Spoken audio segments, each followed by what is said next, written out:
que aconteceu com o Neymar é uma utopia, né? Dentro do futebol brasileiro, mas é o perfeito. Porque ele conquistou uma Libertadores pro clube, ele conquistou uma Copa Brasil, não foi campeão brasileiro. Só não foi campeão brasileiro, mas o restante... Mas eu acho que esses 2 títulos já foram de suma importância, né? Copa e tal. Então, além de trazer receita pro clube, além de trazer vários patrocínios, além dos jogadores que estavam jogando do lado dele, o Ganso e Companhia Limitada. Uma galera. Uma galera foi vendida. Ou seja, o clube brasileiro, se ele consegue se organizar, porque esses clubes, esses jogadores aparecem aqui do nada. Né? Um exemplo, Fortaleza, que é um time que está à ascendência aqui no estado. Aparece um Caio, um jogador desse nível, desse quilate. O José Wellison, que é um jogador que já vinha sendo rodado em várias situações, né? Em vários clubes, e não tinha ainda deslanchado, mas que participou comigo na seleção brasileira, num torneio na China.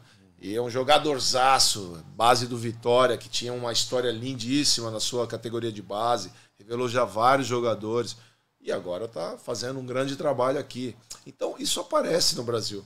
Imagina se você tem um clube organizado, todo estruturado financeiramente, e aparece um cara desse e você fala, eu quero 50 milhões de dólares, e o cara vem e paga. Sabe por quê? Porque ele não tem esse tipo de jogador lá.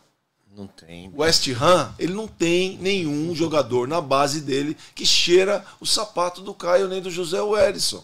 Aí ele vem aqui, ele vai pagar 50 milhões de libras. Assim como o Nottingham levou o Scarpa, por exemplo. Levou o Scarpa, né? E levou agora o Murilo do Corinthians, que eu estava trabalhando lá. Isso. Pagaram 15 milhões de libras esterlinas. Ou seja, eles não têm esse tipo de jogador. E o mundo não tem. Por isso que eu acho que o mundo pode ficar de joelhos para o Brasil, desde que o Brasil consiga se organizar em todas as fases da sua estrutura física e operacional. E junto logo com uma série de coisas, com a melhora das estruturas de campo de jogo, com patrocínios fortes, com o nosso futebol sendo vendido. Você vê um exemplo. Eu estava nos Emirados Árabes há um pouco tempo atrás, antes do Corinthians. O ano passado, a Copa do Brasil foi final Corinthians e Flamengo, lembra? Isso.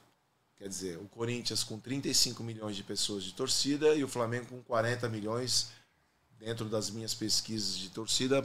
Eu acho que essa é a conta.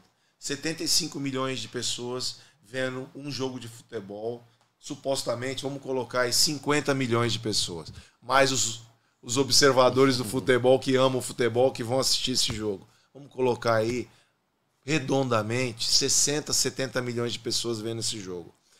Eu estava no mundo árabe. Sabe quantas linhas foi falado desse jogo lá? 0.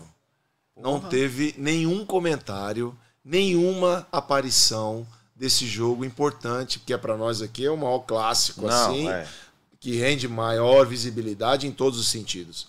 E lá ninguém sabia que estava sendo disputada uma final de Copa do Brasil entre Flamengo e Corinthians. Ao contrário da segunda divisão da Inglaterra, os caras comentam de jogos que, com todo respeito, são horrorosos de ver, mas os caras sabem quem é o jogador tal, vendem camisa pra caramba, pagam o que os caras da Inglaterra pedem para retransmitir esse campeonato. Ou seja, será que nós estamos no caminho certo? Será que nós estamos fazendo a coisa certa? Porque você e toda a sua estrutura aqui está perdendo dinheiro também.